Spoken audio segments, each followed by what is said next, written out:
Sir నమస్తే అండి. మరి నిన్న నందిగాం సురేష్ గారిని కలిసిన తర్వాత జగన్మోహన్ రెడ్డి ప్రెస్ మీట్ పెట్టి హెచ్చరిస్తూ ఉన్నారు ఎన్డీఏ ప్రభుత్వాన్ని. తప్పుడు సాంప్రదాయాన్ని మానుకోకపోతే కనుక మేము ఏంటో చూపిస్తామని చెప్పేసి కూడా డైరెక్ట్గా ఆయన వార్నింగ్ ఇస్తూ మాట్లాడడాన్ని అసలు ఎలా చూడొచ్చు అంటారు? అంటే జగన్మోహన్ రెడ్డి గారికి ఇంకా బుద్ధి రాకపోతే, ఆయనకి ఇంకా మారకపోతే ముందు ఆయన మారాల. వార్నింగ్ల తర్వాత సంగతి. ఎందుకంటే ఆంధ్రప్రదేశ్ ప్రజలు 11 ఇచ్చారు ఆయనకి. అంటే ఏంటి, నువ్వు మారరా బాబు అని చెప్పారు. ఈయన ఇంకా కానీ మారపోతే ఈయన సైకో మైండ్కి ఏమైంది తెలుసా, రేపొద్దున్న ఈయనకి ఒక కుటుంబం ఉంది. ఆ కుటుంబంకి ఈయనకు ఒక ఫ్యామిలీ ఉన్నారు కదా, వాళ్ళ పిల్లలకి ఆంధ్రప్రదేశ్లో చోటు లేని పరిస్థితి ఏర్పడుద్ది. ఎందుకంటే ఈయన సైకో చేష్టలు ఆంధ్రప్రదేశ్లో అంత తీవ్రంగా వెళ్ళిపోయినాయి. కనుక ఈయన ముందుగా జాగ్రత్త పడి నా పిల్లలకి భవిష్యత్తు బాగుండాలి అనుకునే వ్యక్తి అయితే ఆయన మారి ఈ వార్నింగ్లు ఆపి ముందు పవన్ కళ్యాణ్ చంద్రబాబు గారు ఆంధ్రప్రదేశ్లో ఎలా పాలిస్తున్నారో నేర్చుకొని నువ్వు కూడా అంత జాగ్రత్తగా ఒళ్ళు దగ్గర పెట్టుకుని ఉంటే మీ పిల్లల భవిష్యత్తు బాగుంటుంది. లేదు అనుకుంటూ నీతో అంతమైపోద్దే తప్ప నీ కడుపులో పుట్టినందుకు మీ పిల్లలు బాధపడతారు, ప్రజలు కాదు. ఏంట్రా బాబు మా నాన్న కడుపులో మేము చండాలంగా పుట్టామనే పరిస్థితికి తెచ్చుకుంటాడని ఈ సందర్భంగా తెలియజేస్తున్నాం. అంటే ముఖ్యంగా నందిగాం సురేష్ గారు అరెస్ట్ వెనక కక్షపూరితంగా వ్యవహరిస్తూ ఉన్నారు. కావాలనే టార్గెట్ చేసి దళిత నేతల్ని టార్గెట్ చేసి ఈరోజు చంద్రబాబు నాయుడు కక్షపూరితంగా ముందుకు తీసుకెళ్తా ఉన్నాడు. ఇది సాంప్రదాయాన్ని మానుకోవాలి ఎన్డీఏ ప్రభుత్వం అని చెప్పేసి కూడా మాట్లాడుతూ ఉన్నారు ఆయన. ఎంత దుర్మార్గమైన మాటలండి అవి. నందిగాం సురేష్ ఏం చేశాడండి, ఒక వరద వచ్చి పెద్ద విపత్తు వస్తే దాంట్లో 3 బోట్లు వదిలిన దాఖలాలు చిన్న పిల్లడికి కూడా తెలుసు. అది దీని మీద ఖండించకుండా మళ్ళీ ఆయనకి సపోర్ట్ చేస్తున్నాడంటే ఈయన ఒక క్రిమినల్ సార్. ఈయన వెనకాల ఉన్న వాళ్ళందరూ కూడా దుర్మార్గులు, క్రిమినల్సే. ఈ క్రిమినల్ మైండ్లో అలవాటు అయిపోయి వీళ్ళకి ప్రజలకి ఏం చేయకపోయినా పర్లేదు, మన క్రిమినల్ బ్రెయిన్ ఉంటే చాలు అనే ఆలోచనతో మాట్లాడుతున్నారు తప్ప అసలు వేరే వాడైతే. ఎందుకంటే చంద్రబాబు నాయుడు గారు ఒక ఎమ్మెల్యే గారు తప్పు చేస్తే వెంటనే సస్పెండ్ చేశారు. నీకేమైంది, బుద్ధి లేదా, నీకు మైండ్ లేదా, ఆ మాత్రం జ్ఞానం లేదా? అందుకే మీకు చెప్తుంది ప్రతిసారి జగన్మోహన్ రెడ్డి మారి ఎన్డీఏ కూటమిలో పవన్ కళ్యాణ్ గారు చంద్రబాబు గారు చాలా జాగ్రత్తగా ప్రజలను పాలిస్తున్నారు. మీరు 4-5 సంవత్సరాలు పాలించారు, మూట కట్టుకున్నారు, ఒక చండాలమైన పేరు తెచ్చుకున్నారు. ఇకనైనా మానవ జన్మ ఎత్తారు కాబట్టి మనిషిగా మారాలంటే మీరు ఒక ప్రెస్ మీట్ పెట్టి సారీ అని చెప్పండి. తప్పు మీద తప్పు చేస్తే మళ్ళీ అది నీ మీదే పడుద్ది. నీ చుట్టుపక్కల ఉన్నారు చూడండి ఈ దుర్మార్గులు, వాళ్ళ కుటుంబాలు కూడా నాశనం అయిపోతాయి ఆంధ్రప్రదేశ్లో. అంటే మనం పోతూ ఒక దుర్మార్గాన్ని మూట కట్టుకొని పోమాకండి. మనిషికి చివరి క్షణంలో కూడా మారటానికి ఛాన్స్ ఉంటుంది, అందులో ఆంధ్రప్రదేశ్లో ఎక్కువ ఛాన్స్ ఉంటుంది. కనుక ఇలాంటి క్రిమినల్కి వెనకేసుకు రాకుండా ప్రజలు ఇప్పుడు చాలా ఇబ్బందులు పడుతున్నారు. వాళ్ళని ఎలా చూడాలని నేర్చుకోండి, అంతే తప్ప ఇలాంటి దుర్మార్గుల్ని వెనకేసుకొని వస్తే మీకు కూడా పుట్టగద్దులు ఉండవని ఈ సందర్భంగా తెలియజేస్తారు. సార్ ముఖ్యంగా ఆయన బోసిడీకే అనే పదానికి గతంలోనే ఒక అర్థాన్ని తీసుకొచ్చి ఏదైతే సభల్లో కానీ ఎలక్షన్ క్యాంపెయిన్లో కూడా ఆ అర్థాన్ని చెప్పారు ప్రజలకి కూడా. ఈరోజు మళ్ళీ అదే అర్థాన్ని బోసిడీకే అని అంటే అర్థం ఏంటో మీడియా ముందు కూడా ఆయన చెప్పిన పరిస్థితి కనిపిస్తూ ఉంది. ఈ విధంగా చేసినా సరే నేను ఎక్కడ కూడా ఎవరి మీద దాడులు చేయలేదు, మా కార్యకర్తలు కేవలం బీపీ వచ్చింది అంతే అని చెప్పేసి ఆయన మాట్లాడడాన్ని ఎలా చూడొచ్చు అంటారు? అసలు ఆయన ఒక పిచ్చోడండి. ఎందుకంటే ముఖ్యమంత్రి స్థాయిలో ఉండి బోసిడీకి ఒక చండాలమైన మాట చెప్పాడు పెద్ద బహిరంగ సభలో. అది చాలా తప్పు.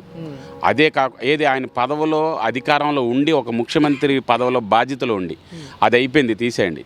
ఇప్పుడు మళ్ళీ ఏమీ లేదు ఈయనకి చెప్పడానికి, ఈ గవర్నమెంట్ మీద మచ్చేయడానికి ఏమీ లేదు. ఎందుకంటే ప్రతి ఒక్కరు కూడా చంద్రబాబు నాయుడు గారిని పవన్ కళ్యాణ్ గారిని పొగుడుతున్నారు. అయ్యా నీ వల్ల మేము కొంచెం బాగున్నాం, ఏదో 4 నెలలు పాలనలో కూడా ఇంకా 5 సంవత్సరాలు అవ్వాలా అని ఇది తట్టుకోలేక మా దగ్గర ఏమి అరాచకాలు జరగలేదు అన్నాడు కదండి. ఎందుకు జరగలేదు సార్? అక్కడ అనకాపల్లి దగ్గర ఒక డాక్టర్ గారు ఆయన్ని ఎలా హింసించారు సార్, చచ్చిపోయాడు సార్ ఆయన డాక్టర్ గారు. ఎవరు చంపారండి? మాస్కులు అడిగిన పాపానికి మీరు కక్షపూర్తంగా చర్యలు తీసుకొని ఆయన అంతం చేశారు. అలాంటి ఎన్ని ఉన్నాయండి? మీ రౌడీ ఎమ్మెల్యేలు ఎంతమంది అరాచకాలు చేయలేదు సార్? ఇప్పుడు మానభంగాలు చేయలేదా? అలాగే భూ కబ్జాలు చేయలేదా? ఇలాంటి కేసులే కదండి ఇప్పుడు అన్నీ బయటపడుతున్నాయి. ఇంకా పడతాయి, 170 నియోజకవర్గాల్లో ఖచ్చితంగా బయటకు వస్తాయి. కానీ ఈయన చాలా తప్పుడు మనిషి అండి. అందుకే ప్రజలు, ఆంధ్రప్రదేశ్ ప్రజలు బాగా గుణపాఠం చెప్పారు. ఈయనకి రానున్న రోజుల్లో ఇలాగే మాట్లాడుతూ పోతే ఇంకా పిచ్చి కుక్కను కొట్టినట్టు గవర్నమెంట్ ఏం చేయవసరలా, ప్రజలే కొడతా ఉంటారు. ఈయన ఇంటికాడ నుంచి బయట గేటుకి రావాలన్నా కూడా భయం వేసేలాగా ఆంధ్రప్రదేశ్ ప్రజలైతే రెడీగా ఉంటారు సార్ ఈయన మారపోతే. సరే, అంటే ముఖ్యంగా ఈ కేసులు పెట్టడం వెనుక చంద్రబాబుని డైవర్షన్ పాలిటిక్స్ ఉన్నాయని చెప్పేసి మాట్లాడుతున్నారు. విజయవాడ ప్రాంతంలో ఈ ప్రభుత్వం నిర్లక్ష్యం వల్ల అతలాకుతలం అయిపోయిన పరిస్థితిని డైవర్షన్ చేయడానికి ఈరోజు అక్రమ కేసులు పెట్టి వైసీపీ నాయకులను అరెస్టులు చేస్తూ ఉన్నారని చెప్పేసి ఆయన ప్రధానంగా చేస్తున్న ఆరోపణ. అవన్నీ ఉత్తు మాటలండి. చిన్న పిల్లడిని అడిగినా చెప్తాడు ఏమని. ఇప్పుడు ఆ ఊరికి గూగుల్లో కొడితే వచ్చేస్తుందండి. ఒకప్పుడు ఆస్తులంతా, ఇప్పుడు ఆస్తులంతా. ఇప్పుడు నందిగం సురేషే ఉన్నాడండి. నందిగం సురేష్ ఎంపీ అవ్వకముందు ఏంటి ఆయన పరిస్థితి? ఇప్పుడు ఆయన ఏంటి 5 సంవత్సరాలు అన్ని వేల కోట్లు వచ్చేస్తాయా? ఎమ్మెల్యేకి కానీ ఎంపీకి కానీ ఎంత సార్ జీతం? సంవత్సరానికి 2 లక్షలు, నెలకు 2 లక్షలు వేసుకోండి, సంవత్సరానికి ఎంత అయింది? 5 సంవత్సరాలు ఎంత సంపాదిస్తారు? ఈ చిన్న లెక్క లాజిక్లు తెలీదా? ఎవడంటాడండి ఇప్పుడు? చిన్న పిల్లడు, మనకు పుట్టిన పిల్లడే మన మాటేనట్లా. ఎందుకని? కల్చర్ అలా మారింది. వీళ్ళు 100 నాటకాలు వేసినా చట్టం తన పని తను చేసుకుపోద్ది. ఇంకా జలగలు దొరుకుతాయి. ప్రజల సొమ్ము రక్తం తాగినట్టు తాగారు వీళ్ళు ఇంకా అనుకుంటున్నారు ఇప్పుడు 10 మందికే కేసులని, ఇంకా 100 మంది వస్తారు. మనం ఒక జబ్బు పడితే ఏదైనా వస్తే చూడండి వ్యాధులు, అలా వచ్చినట్టు వస్తారు అందరూ. ఇప్పుడు ఇంకా మైండ్ బ్లాక్ అయ్యిద్ది. చాలామంది తెలుసుకుంటారు. ఇందులో బోల్డ్ మంది అధికారులు కూడా ఉన్నారు. వీళ్ళని నమ్ముకొని వాళ్ళందరూ కూడా బయటకు వస్తారు. కంగారు ఏం పడవసరలా. వీళ్ళు ఏదో చెప్పేస్తే ఏదో మీడియా ఉంది కదా అని ప్రజలను మోసం చేసేద్దామని ఒక పెద్ద స్టూడియో కట్టి చేసినట్టు అనుకుంటున్నారు వీళ్ళు. అవన్నీ వెళ్ళిపోయినాయి. వీళ్ళు 100 చేసినా కూడా కూటమి గవర్నమెంట్ తన పని తాను చేసుకుపోద్ది. సార్, ముఖ్యంగా విజయవాడ ప్రాంతంలో ఎన్డీఏ ప్రభుత్వం నిర్లక్ష్యం వల్ల 60 మంది చనిపోయారు అని చెప్పేసి పెద్ద ఎత్తున జగన్మోహన్ రెడ్డి గారు ప్రచారం చేస్తూ ఉన్నారు. కేవలం వాళ్ళ తప్పడం వల్లే, వాళ్ళ నిర్లక్ష్యం వల్లే ఈరోజు విజయవాడ ఇలా ఈ స్థితికి దిగజారిపోయిందని చెప్పేసి మాట్లాడుతున్నారు. అసలు దీనిలో వాస్తవం ఎంత అంటారు? ఏమండి, విపత్తు అన్నది ఎవరికి చెప్పి రాదు సార్. ఏ గవర్నమెంట్ ఉన్నా కూడా అది వస్తే దాన్ని ఆపలేం. కాకపోతే ఎన్డీఏ కూటమిలో మనం గర్వంగా చెప్పబోయేది ఏంటంటే, వేరే గవర్నమెంట్లు అయితే ఈ పార్టీకి 60 కాదండి 600 వెళ్ళిపోయేది. ఇదే జగన్మోహన్ అయితే 6000 కూడా అయిపోయేది. ఎందుకంటే వరదలు వచ్చిన ఆయనకు అనవసరం, బురదలు వచ్చిన ఆయనకు అనవసరం. ఆయన ప్యాలెస్లో వాళ్ళ భార్య దగ్గర కూర్చుంటాడు, వాళ్ళ పిల్లల దగ్గర కూర్చుంటాడు, బయట గేటుకు కూడా రాడు. ఈయన చంద్రబాబు నాయుడు 74 సంవత్సరాలు ఫ్యామిలీని హైదరాబాద్లో వదిలేసి బురదలో తిరుగుతున్నాడు. విజయవాడ బందర్ రోడ్లో కలెక్టర్ క్యాంపస్లో ఆ రోజు అక్కడే పడుకుంటున్నాడు రాత్రి ఆ దోమల దగ్గర. ఎందుకని? బాధ్యత అండి, ప్రజల మీద ఒక బాధ్యత. అది చంద్రబాబు నాయుడుకి ఉంది. ఈయన గవర్నమెంట్లో ఏం చేశాడండి? హెలికాప్టర్ మీద నుంచి తిరిగి పైనుంచి ఒక చిన్న ప్రెస్ మీట్ పెట్టి మళ్ళీ అదే క్యాంపస్లోకి వెళ్ళిపోయి లోపల దాక్కున్నాడు. ఈయనలాగా అందరూ ఎందుకుంటారు సార్? పనిచేసేవాళ్ళు పనిచేసేలాగా ఉంటారు. ఈ సోమరపోతులు తాడేపల్లి ప్యాలెస్లో ఉంటారు. కనుక వీళ్ళు 100 నాటకాలు వేసినా ఏమవదో. ఆ విపత్తు వచ్చినప్పుడు చంద్రబాబు, పవన్ కళ్యాణ్ గారు కాబట్టే బాధ్యతగా ఆ చావుల్ని పెరగకుండా కాపాడిన బాధ్యత వీళ్ళిద్దరికి ఉంది. 6 కోట్లు ఇచ్చాడండి పవన్ కళ్యాణ్ గారు. జోబులోంచి రూపాయి ఇవ్వాల. 1000 కోట్లు ఉన్నాయి బెంగళూరులో, అని వేరే కంట్రీలో. తీలేవే మాటలు చెప్తున్నా పెద్ద సతీ సావిత్రిలాగా. ఇగో 2 కోట్లు గవర్నమెంట్కి ఇవ్వండి.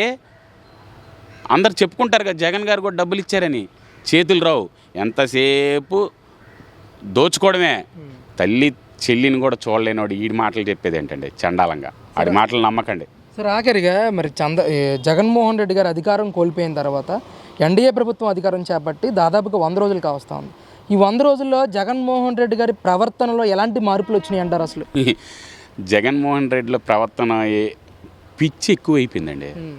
ఆయన మొన్నటి వరకు మనిషిలాగా ఏదో కొంత చేశాడు. ఇప్పుడు పిచ్చోళ్ళలాగా బిహేవ్ చేస్తున్నాడు. ఎందుకంటే ఆయనకి పిచ్చి పట్టేసింది. ఆయనకి ఇంకా మనిషి లక్షణాలు లేవు. ఎందుకంటే ఆయన ప్రతీది కూడా మీరు చూడండి. ఫస్ట్ ఏమో చంద్రబాబు నాయుడు గారి ఇల్లు అది అమరావతి మునిగిపోయింది అన్నాడు. తర్వాత ఏమో ములగకుండా ఆపాడని మళ్ళీ ఆ గేట్లు ఎత్తాడండి. ములగటానికి ఆపడం కోసం అని చెప్పాడు. విజయవాడను ముంచడం కోసం గేట్లు ఎత్తాడు అంటున్నాడు. తర్వాత ఏబిఎన్ది ఏదో మునిగిపోవద్దు దానికోసం గేట్లు ఎత్తాడు అంటున్నాడు. ఏంటండి ఈ మాటలు? ఇది పెచ్చ మాటలు కదా. చదువుకోలేనోడు కూడా చెప్తున్నాడు కదండి ఈ రోజుల్లో.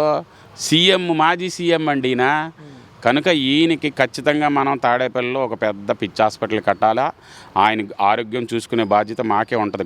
ఇంకో 2-3 సంవత్సరాలు అయితే ఇంకా ఖచ్చితంగా పిచ్చెక్కిపోద్ది.